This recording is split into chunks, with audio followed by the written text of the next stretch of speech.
Hi, it's Grant, your SMSF guru. One of the big things, and certainly I always put this in my book, is that there's a whole range of benefits in having a self-managed super fund. First off, you control your investments as opposed to an industry or retail fund where you're giving up that investment control to that. You can choose investments that you'll never ever be able to find inside a retail industry fund, like residential property you can borrow to invest in, which you can't do in those. You can go to cryptocurrency, gold. You do a whole lot of specific, even like smaller investments, property syndicates, etc. And I've seen a lot of people do really well there. You can manage your taxation, and you have to remember that industry and retail funds have $3 million people, so they've got fairly rigid taxation rules. We've got a lot more flexibility in there. You can get life insurance, TPD for yourself and also your children. You can have up to 6 members, so it becomes a real family superannuation fund.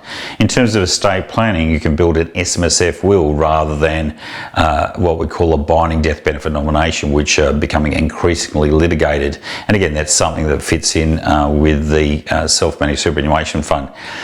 You can take pensions, reversionary pensions that go down multi-generations, just like there's so many benefits there.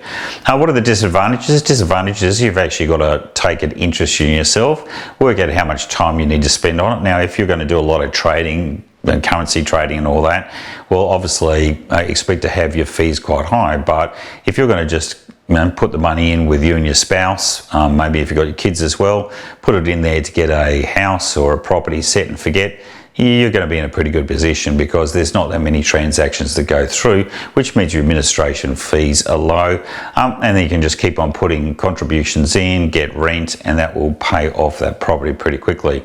Generally we always put in place a corporate trustee.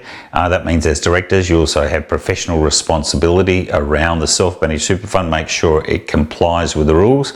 But there are a lot of tools out there, so you can either read, or more importantly, I've got a program called Strategist.ai, so the Strategist.ai, and that can help you actually work out exactly what the rules are. Or more importantly, TaxGuru.ai, that has a system in it that you can actually ask around self-managed super fund questions. So that will cover all your compliance. Can I do this? Can I do that? Can I do something else?